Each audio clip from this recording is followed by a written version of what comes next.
గురుగారు కుంభరాశి వారికి క్రోధి నామ సంవత్సరంలో ఆదాయము, వ్యయము, రాజ్యపూజ్యం, అవమానం ఏ విధంగా ఉండబోతుంది? తప్పకుండా అమ్మ.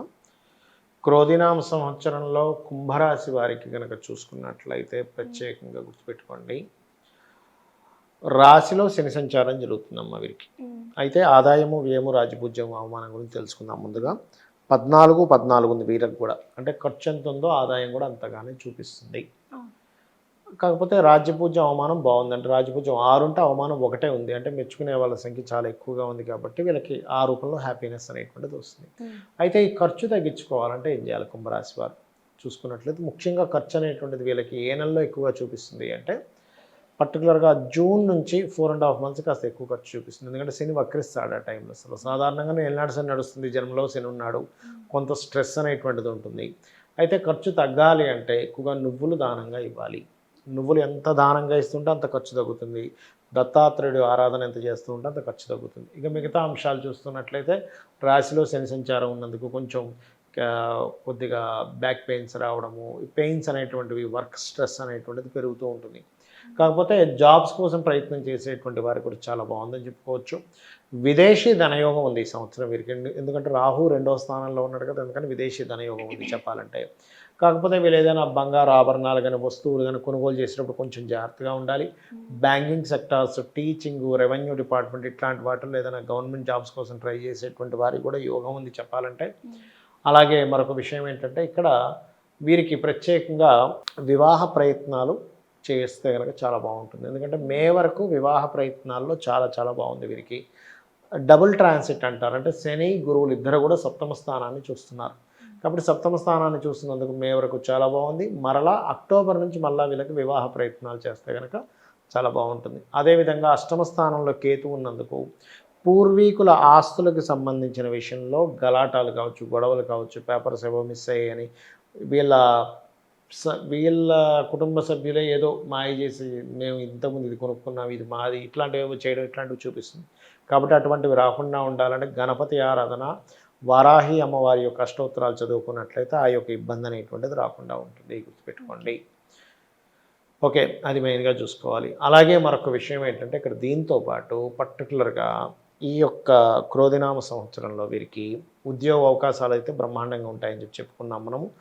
అలాగే వ్యాపార అభివృద్ధి, వ్యాపారంలో లాభాలు కూడా కొంతవరకు ఉంటాయి వీరికి, అందులో ఎటువంటి సందేహం లేదు. కాకపోతే ఇక్కడ ఏంటంటే వ్యాపారం కంటే ఉద్యోగ సంబంధించిన విషయంలో కాస్త ఎక్కువగా కనిపిస్తుంది. ఇక వీరు చేయవలసిన దేవతారాధన విష్ణువు యొక్క ఆరాధన ఎక్కువగా చేయడము, శనివారాలు ముఖ్యంగా నువ్వులతో చేసిన ఉండలు, తెల్ల నువ్వులతో చేసిన ఉండలు పంచిపెట్టడము, నువ్వులు ఉండలు బెల్లం కలిపినటువంటిది, నువ్వులు దానంగా ఇవ్వడము, నూనె దగ్గరలో ఉండే ఆలయంలో ఏదైనా నూనెని దీపారాధన కోసం, ముఖ్యంగా శివాలయంలో కానీ కాలభైరవ ఆలయంలో కానీ దీపారాధనకి నూనె దానంగా ఇవ్వడం చేసినట్లయితే వీరికి అన్ని విధాలా బాగుంటుంది. కాకపోతే కొంచెం ఎక్కువ ఫ్యాట్ అయ్యేవారు కొంచెం వాళ్ళ ఆరోగ్య విషయంలో జాగ్రత్తగా ఉండాలి.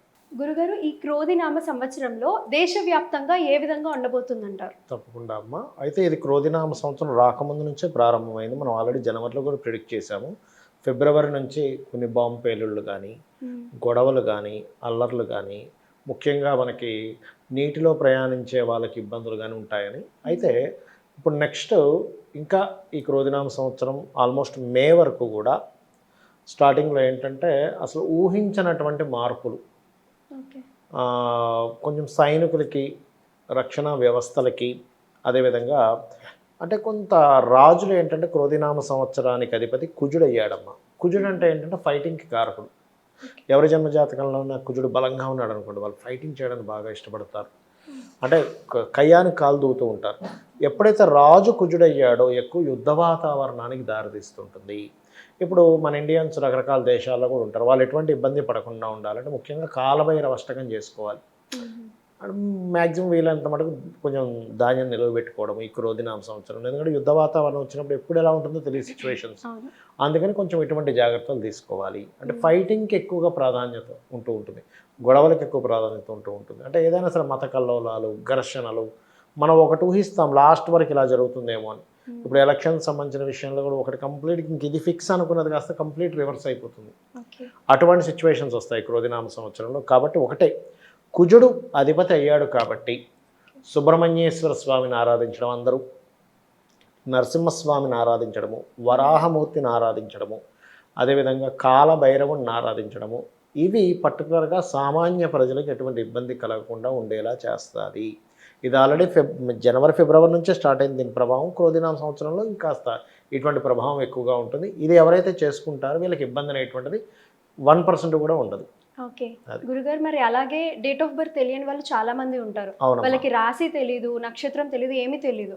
మరి అలాంటి వాళ్ళు ఈ క్రోధి నామ సంవత్సరంలో తీసుకోవాల్సిన జాగ్రత్తలు ఏ విధంగా ఉండాలి? ముఖ్యంగా 4 జాగ్రత్తలు తీసుకోవాలమ్మా ఈ క్రోధినామ సంవత్సరం. నాకు రాశి నక్షత్రము ఏమీ తెలియదండి, కానీ నా జీవితం బాగుండాలి. ఎవరికైనా ఇదే కదా కావాలి.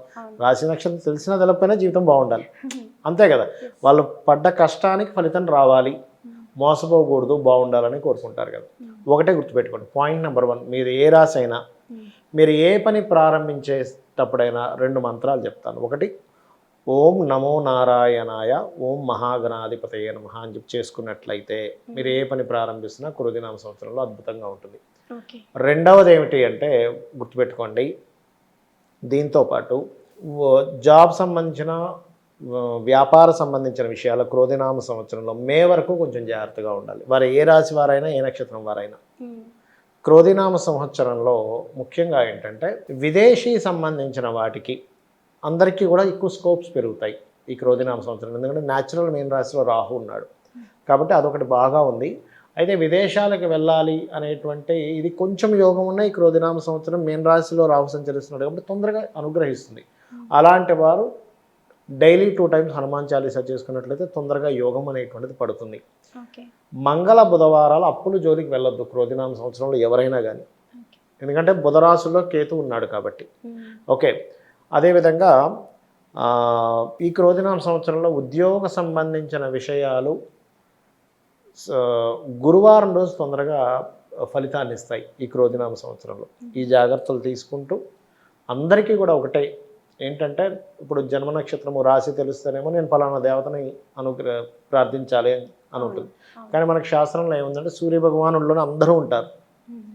గణపతి అంటే ఆ సకల దేవతలు ఉంటారు, అమ్మవారు ఉంటుంది, ఈశ్వరుడు ఉంటాడు, విష్ణువు ఉంటారు, గంధర్వులు ఉంటారు, యక్షులు ఉంటారు, అప్సరసులు ఉంటారు, పితృదేవతలు ఉంటారని చెప్తుంది శాస్త్రం. అందుకని చక్కగా నీరు తీసుకొని సూర్యభగవాను చూస్తూ నీలో ఉన్న గణపతికి, నీలో ఉన్న సకల దేవతలకి, నీలో ఉన్నటువంటి గంధర్వులకి, నీలో ఉన్న సప్త ఋషులకి, విష్ణువుకి, శివుడికి అందరికీ సమర్పిస్తున్నానని నమస్కరించుకుంటే సకల దేవతల అనుగ్రహం లభిస్తుంది, జన్మ నక్షత్రం రాశి తెలియకపోయినా కూడా. మరి గురుగారు, ఈ రాశి ఫలాలు మాత్రమే చూసుకోవాలంటారా? ఇది కాకుండా పర్సనల్గా ఇంకేమైనా చూసుకోవాలంటారా? ఒకటేనమ్మా, ఈ రాశి ఫలాలు ఇవన్నీ కూడా ఏంటంటే మీకు బయటున్న వాతావరణం, బయటున్న మార్కెట్, బయటున్న సిచ్యువేషన్ లాంటిది. జన్మజాతకం అనేటువంటిది మనం చేసుకున్న కర్మ బట్టి వచ్చే రిజల్ట్ లాంటిది. అంటే మనం ఒక ఎగ్జామ్ రాసాం, ఆ ఎగ్జామ్ రిజల్ట్ అనేది ఒకటి ఉంటుంది కదా, అలా పాస్ట్ లైఫ్లో చేసిన కర్మ ఈ యొక్క జన్మలో ఎలా ఉందని చెప్పేది మన జన్మజాతకం. ఇందులో మీ లగ్నాన్ని బట్టి మీ స్ట్రెంత్ ఏంటి, మీ ధనాధిపతి బట్టి ఉన్న స్ట్రెంత్ని బట్టి మీకు ఏ రంగంలో డబ్బులు వస్తాయి, మీ 3rd హౌస్ని బట్టి మీ సిబ్లింగ్స్తో ఉండే కమ్యూనికేషన్స్, లేకపోతే మీరు ఎప్పుడు ప్రయత్నం చేస్తే బాగుంటుంది, మీ 4th హౌస్ని బట్టి మీరు ఏ డైరెక్షన్లో ఇల్లు కొనుక్కుంటే బాగుంటుంది, మీరు ఎప్పుడు ఇల్లు కొనుక్కుంటే బాగుంటుంది, మీరు ఎలాంటి వాహనం కొనుక్కుంటే బాగుంటుంది, ఎప్పుడు వాహనం కొనుక్కుంటారు, ఎప్పుడు వాహనం కొనుక్కోకూడదు. అలాగే మీ 5th హౌస్ని బట్టి మీ సంతానం గురించి, మీ 6th హౌస్ని బట్టి మీ డైలీ లైఫ్లో ఎందుకు ఇబ్బంది పడుతున్నారు, ఇబ్బంది పడకుండా ఉండాలంటే ఏం చేయాలి, మీరు ఏ ఉపాసన చేయాలి. అలాగే 7th హౌస్ని బట్టి మీ యొక్క జీవిత భాగస్వామి, 8th హౌస్ని బట్టి మీ టర్నింగ్ పాయింట్స్, 9th హౌస్ని బట్టి మీ హైయర్ ఎడ్యుకేషన్, 10th హౌస్ని బట్టి మీకు మీ ప్రొఫెషన్లో ఏ ప్రొఫెషన్లో అయితే మీకు బాగా గ్రోత్ ఉంటుంది, మీరు ఉద్యోగం చేస్తే బాగుంటుందా, ఇక్కడైతే బాగుంటుందా, విదేశాల్లో బాగుంటుందా, వ్యాపారం చేస్తే బాగుంటుందా అనేది 11th హౌస్, ఇన్వెస్ట్మెంట్స్ ఎప్పుడు చేయాలి, విదేశాలకు వెళ్తే బాగుంటుంది అనేది 12th హౌస్ అనేటువంటి ఉంటాయి. అయితే మీకు సందేహం కలవచ్చు, ఏమండి మరి ఇవన్నీ మన జన్మజాతకంలో ఉంటే మనం ఈ రాశి ఫలాలు, ఉగాది ఫలాలు ఎందుకు చెప్పుకుంటున్నాం? సింపుల్ అమ్మా. ఇప్పుడు మనం ఈ ఎగ్జాంపుల్ నేను ఇక్కడ నుంచి స్టూడియోకి రావాలి, ఎర్లీ మార్నింగ్ 7 o'clock అయితే హాఫ్ అన్ అవర్లో వచ్చేస్తానండి సికింద్రాబాద్ నుంచి ఇక్కడికి. కానీ పీక్ టైంలో అయితే 1.5 hours పడుతుంది. అవునా? అంటే ఏంటి, బయట ఉండే వాతావరణం కూడా నేను ఉండే ప్రయాణాన్ని డిసైడ్ చేస్తుంది. నేను నా కారులో నేను స్పీడ్గా వచ్చినా కూడా ఏంటి ట్రాఫిక్ జామ్ ఉంటే రాలేను. అది ఎలాగో ఒక ప్రోడక్ట్ అమ్ముడుపోవాలంటే బయట ఉన్న మార్కెట్ కూడా దానికి ఉంటే ఎలా అయితే అమ్ముడుపోతుందో మనం తీసుకునే నిర్ణయాలు బయట ఉండే పరిస్థితులు అనేవి కలిసి ఉంటాయి. అందుకని బయట ఉండే పరిస్థితులు ఇలా ఉన్నాయి కాబట్టి నువ్వు ఇలా ఉండని చెప్పేదే గోచార ఫలితం. ఓకే. సో దాన్ని దీన్ని మిళితం చేసి చూసుకుంటే మనకి సక్సెస్ అనేటువంటిది ఉంటుంది. రాశి ఫలాల విషయంలో ఎన్నో వివరాలు మాకు చెప్పారు గురుగారు, చాలా సంతోషం. శ్రీమాత్రే నమః.